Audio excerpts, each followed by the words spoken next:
Okay, we're going to go over some questions from the practice exam multiple choice section, and I've selected some of the problems that more people got wrong, and we'll talk through them and go over them. So let's start with question number 19. A motor does 20 joules of work on a block, accelerating the block vertically upward, neglecting friction. If the gravitational potential energy of the block is increased by 15 joules, its kinetic energy is what? And so this concept is reminding us that work is actually equal to a change in energy, change in our total energy. So that means that our work will either equal the kinetic or the kinetic plus the potential plus anything that we lose. Now, it says we get to neglect friction. So if we neglect friction, we're not losing any energy. And we have to decide, did that 20 joules of work, which I'll put over here on the left, did it go into kinetic energy or did it go into potential energy? And now when we read this, it tells us that it accelerates upward. If it accelerates, its velocity got bigger. And so, yes, some of that work did go into kinetic energy. And it also tells us that it went up. And if it went up, then some of that work went into potential energy. And so now we are looking for how much kinetic energy we have. And it told us that our potential energy increased by 15 joules. And so therefore, we have an increase of 5 joules for our kinetic energy. Let's take a look at the next one. Question number 25.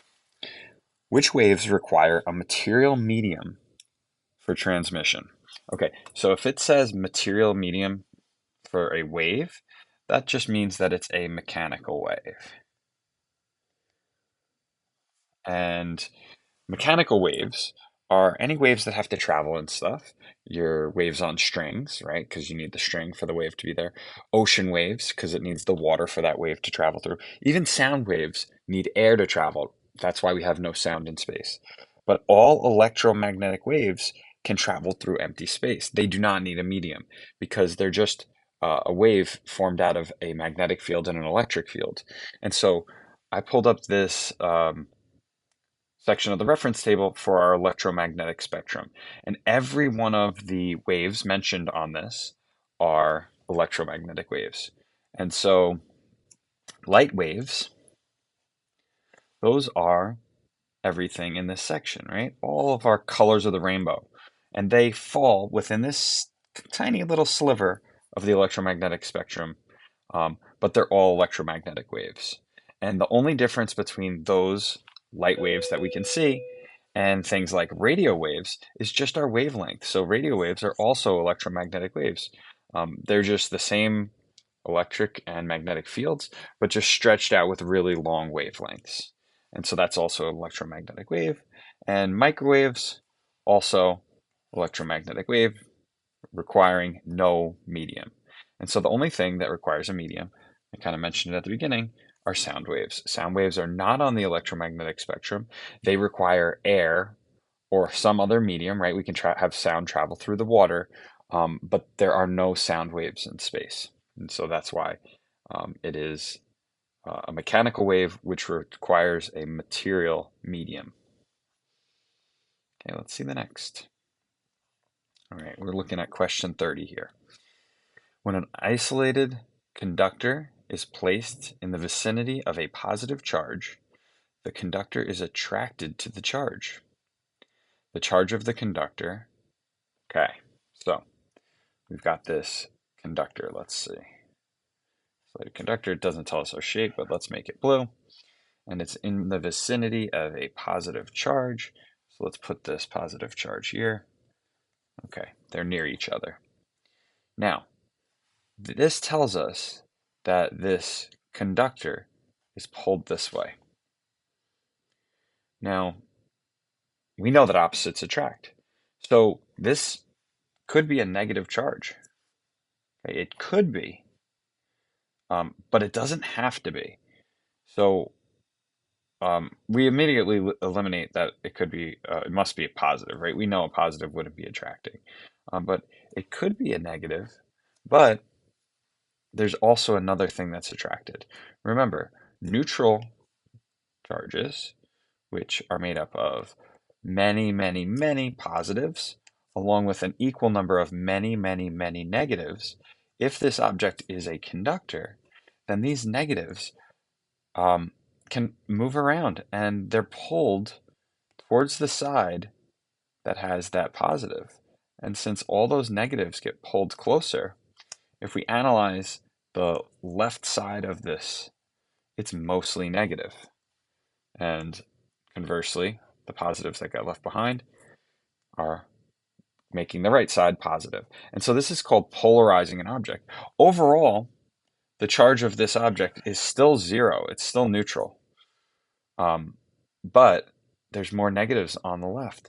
And because there's more negatives on the left, these negatives are attracted to that positive. And so this could be a negative charge or it could be neutral. So it could be neutral or negative. Both would be attracted to a positive. We've seen this in class. When we took our balloon and rubbed it on our fur, we charged up the balloon. It was negative. When we placed it near the wall is neutral, but it was still attracted to the wall. When we charged up that balloon and we placed it near an aluminum can sitting on the table, that can was neutral, and we were still able to roll the can around the table, pulling it towards the balloon. So those are two examples of a neutral object being pulled towards a charged object. So let's see the next. Okay, this is a graph question. So question 38 says, the graph below represents the relationship between velocity and time of travel for a toy car moving in a straight line. So this is V versus T graph. And the graphs, we need to understand how we can take the slope of a graph, so any slope between 2 points, and what that means. Okay, and that's not this question, but I like to kind of point it out. Slope, I always kind of draw this, how much up we go and how much over we go, change in y over change in x, right? And so the meaning of our slope is always take your y-axis, because that's what your change in y is, and that's in this case velocity, and divide it by whatever your x-axis is, time. And so a delta y over delta x has the meaning of whatever v divided by t is. In this case, v divided by t is actually acceleration. Remember, acceleration on the reference table is written as change in v over t. And so the slope of this graph is acceleration.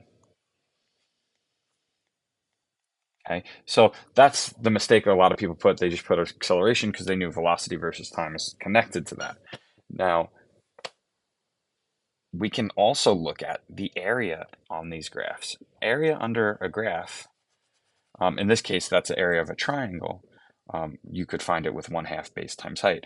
But the meaning of this area can be found just by multiplying the y and x axis.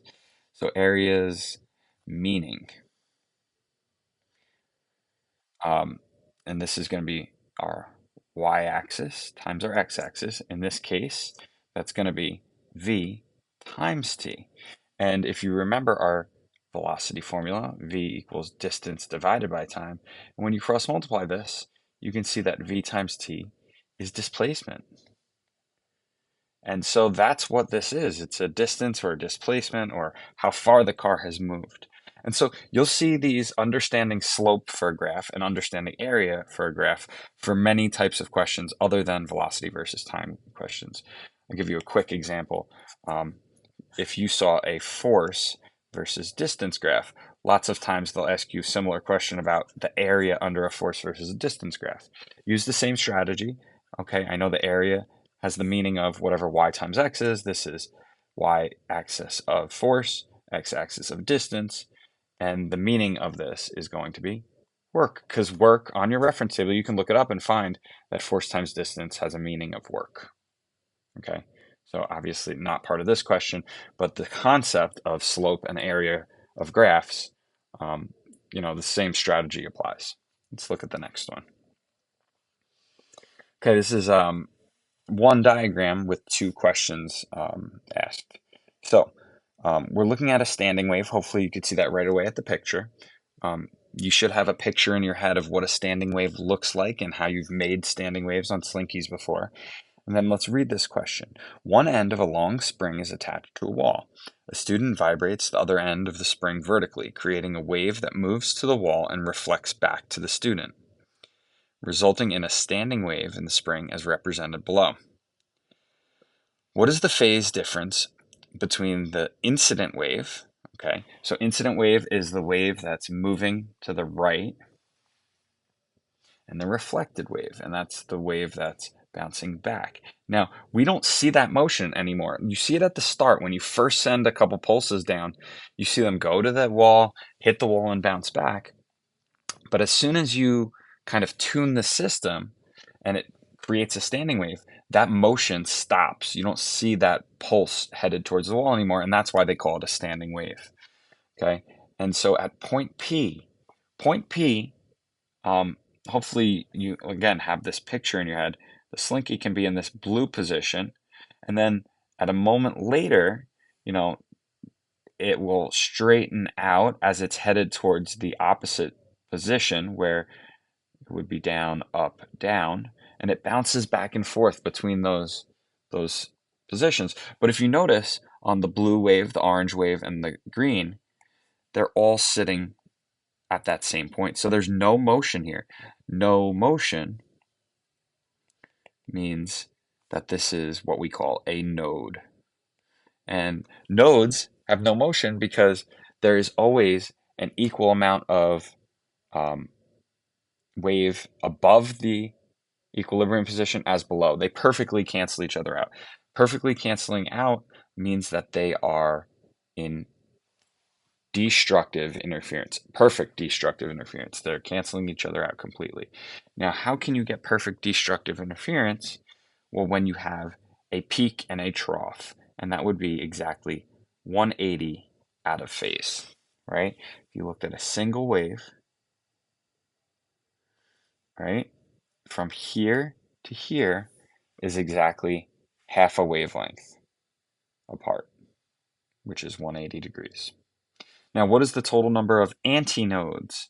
Antinodes are the parts that do move, okay? So they have the most constructive interference. They actually go from constructive interference, right, in this blue peak right here, that's constructive interference.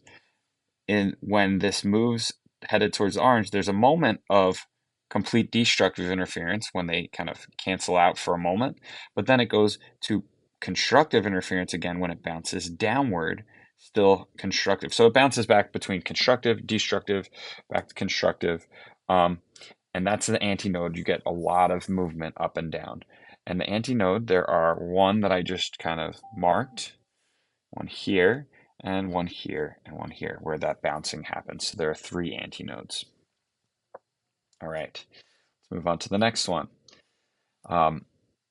They're asking about the number of excess elementary charges on a sphere, on sphere A, actually. And so what you have to understand is that coulombs can be converted into how many protons or electrons, which we just call elementary charges. Okay, I'm just going to remind you this is either electrons if we're dealing with negative charges or protons. We call them all elementary charges. And you got to know how to go back and forth between them. And so there's two lines on your reference table that tell you either one elementary charge is equal to 1.6 times 10 to the negative 19 coulombs, or it tells you 1 coulomb, and it takes many, many elementary charges to make a whole coulomb. Look, this is a teeny, teeny, tiny part of a coulomb, right?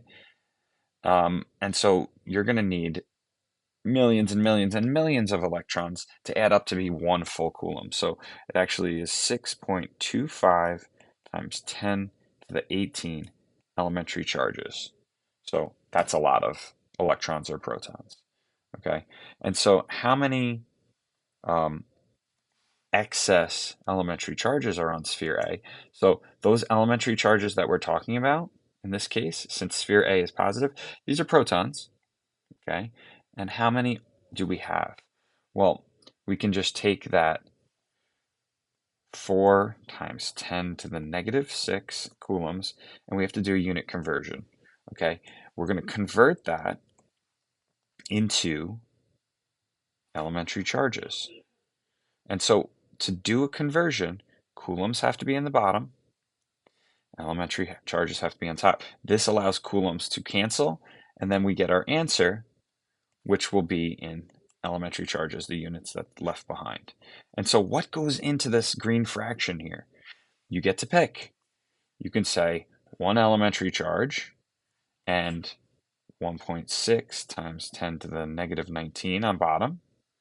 And then you just divide, right? Because this 4 times 10 to the negative 6 is on the numerator, and that 1.6 times 10 to the negative 19 is on the denominator. Or you could say, hey, you know what? I don't want to do that division. I'll just multiply. You could do that by saying, instead of using that first fact that I put up there, you could take this second fact and say these two things are equal. As long as the top and bottom of this fraction are equal, so I take 1 coulomb, I put it on the bottom, I take 6.25 times 10 to the 18 on top, and I can just plug that into my calculator and multiply. And so let's quick do that. And move this over. We're going to take 4 second E negative 6 times 6.25 second E 18. Hit enter, and our answer is 2.5 times 10 to the 13. And there it is, one answer there. So hopefully that helps.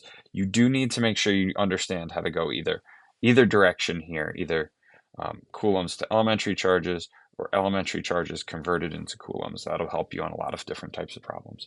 And that's it. Those are the main ones that people got wrong. If you have any other questions, please come and see me. We can work through them, do a little practice, and I can give you some more practice problems to look at. Hope that helps, and good luck studying for the Regents.